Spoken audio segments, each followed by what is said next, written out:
There are a lot of people out there that believe Tyler Buchner could be the starting quarterback at Alabama in 2023. So if I know our audience like I think I know our audience, y'all just love ball.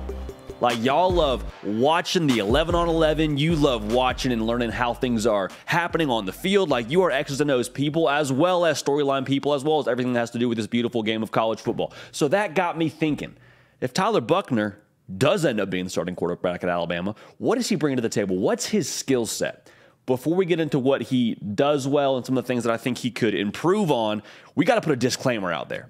Because there's also a narrative with Tyler Buchner when he committed to Alabama that he wasn't any good.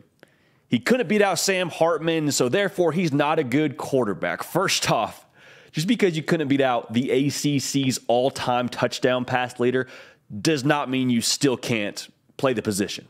Doesn't mean you still can't be the guy at Alabama this coming season. So that's first off. The other part of this is people got to see Tyler Buchner in a very small sample size. So whatever opinion you have about Tyler Buchner, hold that loosely. The first start we got to see from him in 2022 was his first being like the guy, being QB1 at Notre Dame. And it was on the road at Ohio State, college game days there, season opener, like very, very big stage. It would make sense for that to not be exactly who he's going to be over a long period of time. Still didn't play bad in that game, though. Now, he did play poorly in his second start against Marshall, and the entire team played bad for Notre Dame that day. So kind of take of that as you will. And then the third start we got to see from him in 2022 was in the bowl game after however many weeks off where he was coming off of an injury. So with that being said, just kind of temper whatever you believe right now of Tyler Buchner, because what you learned about him last year, a version of that might be true, but I don't know that that's absolutely who Tyler Buchner is going to be. Those are definitely not necessarily standard situations, standard games for us to draw a conclusion about Tyler Buchner. But nonetheless, we're going to break down what he brings to the table from a skill set and how he fits at Alabama. Before we do that, though, Alabama fans, we've had a ton of y'all join us in the last couple of weeks. We talk college football every single day. You're watching the college football video in May. We're talking college football in May. We're cut from the same cloth here. Come join the community. Come join the party. Make sure you're subscribed. Follow me on Twitter. Follow me on Instagram, at JD Pickell. We appreciate you in advance for that.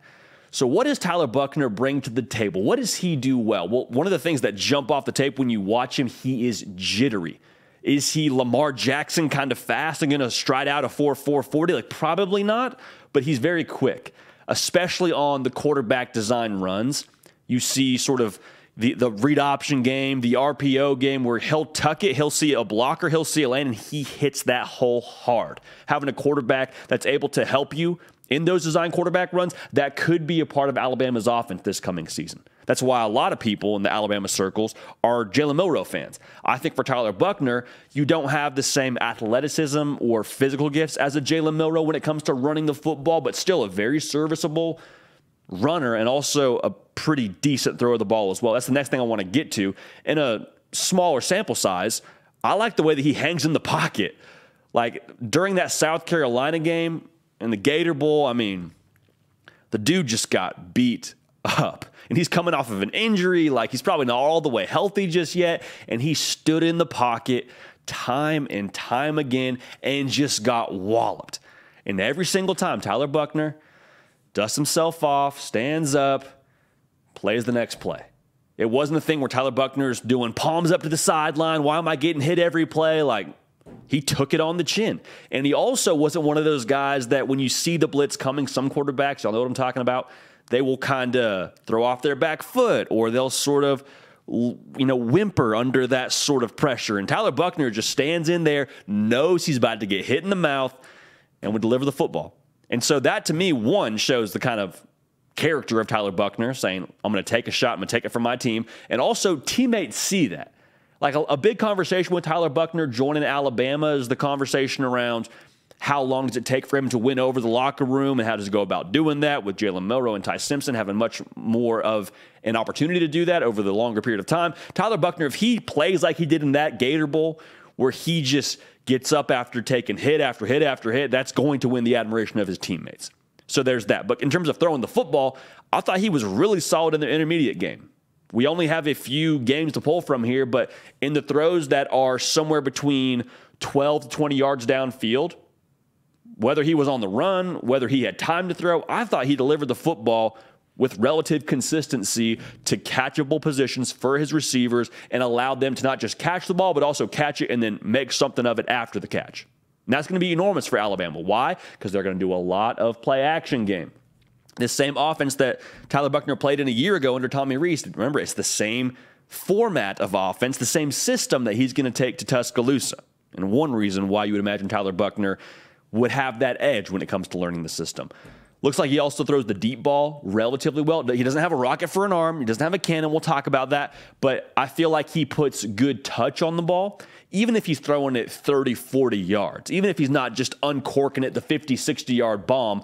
Whenever he puts that ball up and it's a, quote, 50-50 ball, you know, you got one-on-one coverage, your receiver or your DB, you guys are battling back and forth. I feel like he puts that usually in a really good spot, whether it's back shoulder, whether he's leading them up the sideline. Like I was impressed with the ball placement on those deeper throws. So consistency is going to be the name of the game for Tyler Buchner, but I was impressed with a lot of those attributes that he showed during those few starts and what he did in limited time in the 2021 season, though I don't know if you want to draw a ton from that, but take of it as you will. Now, here's the other pieces of Tyler Buchner that maybe don't get you as excited. I don't know if they're all necessarily negative, but the one thing that you're going to hear people talk about with Tyler Buchner is the arm strength. Is he throwing it 80 yards? Probably not. Doesn't have a cannon. He's not going to just uncork it and make the defense have to play way back to the fence if you're playing in baseball terms. You're not backing up the outfield with Tyler Buchner throwing the football. You know what else? You know what? That's fine. That's fine because Bryce Young was also a cat who had a lot of success at Alabama, and he didn't really have a rocket for an arm either. As long as Tyler Buchner is dialed into this offense and knows where to go with the football and is technically sound, he's going to be just fine. We don't need you popping the top on the defense every other play. Now, we need you to hit guys that are open downfield when they're open. We need you to give our guys a chance, and I think he does that well and has shown he can do that well and needs to do that consistently. But the arm strength piece of it, it's becoming less and less critical, I believe, for quarterbacks to be able to throw at a quarter mile. Like we don't need Uncle Rico's arm strength to be able to run this offense effectively, is the point of this. So the arm strength concerns or reservations, those are all fair, but I don't think that's really what you live or die on if you're picking between Tyler Buchner and someone else. Okay? Now, here's the one thing that is going to drive Alabama fans crazy, and this could be the one reason why he doesn't end up starting at quarterback. And it's not specific to Tyler Buchner. It's across the board. But when I saw Tyler Buchner, especially in the bowl game, try to make plays happen, you see the effort, man. The effort is there. Kid's trying to make a play. He's escaping the rush. It's the last game of the year. You're probably throwing caution to the wind just a little bit. He's a good athlete. But there were a couple of times where he tries to make too much happen, and that led to turnovers. He had 3 interceptions in that bowl game. 2 of them were tipped. One of them was he just trying to make a shovel pass. The other is near the red zone. Like, that can't be what you do if you're the starting quarterback at Alabama. Nick Saban is not going to allow that. Even if Tyler Buchner wins the job, if he's out there just turning the ball over within their first month of the season, he will not finish the season. We all know that. Tyler Buchner knows that. I promise you, they're not going to have a quarterback set them back offensively this year. Because the scheme at Alabama is going to be offensive line, you're the engine of this car. Quarterback, you're steering, but you're not what's going to make us go. We need you to get the ball to playmakers. We need you to more than likely make some plays with your feet, but you're not going to be the reason. You're not going to be the engine of this offense. You're the steering wheel. We're going to move the line of scrimmage. And so as much as you can be a complement to that, that's what we need you to do. Be a leader, be a playmaker, but you're not going to be the point of this offense, like we maybe saw a season ago with Bryce Young. So for Alabama, here's what you need with Tyler Buchner, and here's why I think he could be what the doctor ordered, is because of his skill set, the capable runner. I think he's a more natural thrower of the football from the small sample size that I've seen than a one Jalen Milroe. And he also brings that athleticism with it, not the same athleticism as Jalen Milroe, but he's got the quick wiggle, like you see what I'm saying here. But if he's consistent, that's how he will start at quarterback.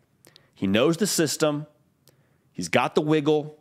He's good in the intermediate game. He's good off play action. He's good on quarterback design runs, all that. But if he's not consistent, if we see a version of him that we saw at times in that bowl game against South Carolina, he will not start for you. Tyler Buchner knows that. I think Tommy Rees knows that. I promise you Nick Saban knows that. He's not playing a quarterback that turns the ball over. He's playing the quarterback that gets his offense in 3rd and 2. So in 3rd and 2, we can turn around, hand the ball to any one of our running backs. It's going to move the line of scrimmage, move the pile, let that line work, and we're coming after you. That's how they're going to play offense this year. So if Tyler Buchner can consistently be the pass game that fits with that complements that, then he might play quarterback for you. But if not, whole other conversation. So the bottom line here is I like Tyler Buchner's skill set. I like what he brings to the table. Doesn't matter he can't throw the ball a quarter mile. I like the athleticism. I like the way that he places the football. And if he can be consistent, he's going to have a chance now. So we're going to watch this quarterback battle as we get well into the summer. I promise you it'll be close to game 1 when we find out who the starter is going to be. But Tyler Buchner brings a lot to like to Tuscaloosa. May the best man win. Lock it in right here. We talk college football every single day. Would love to have you subscribe to this channel. We are live tomorrow morning, 10 a.m. Central, 11 a.m. Eastern. Penn State head coach James Franklin joining the program. You don't want to miss it. We appreciate y'all. We love y'all. We're going to keep this party rolling. We will see y'all next time. Hey, y'all. Thanks so much for watching. Subscribe to the channel here to make sure you don't miss an episode of The Hard Count. Also, be sure to check out other videos on the On3 YouTube channel.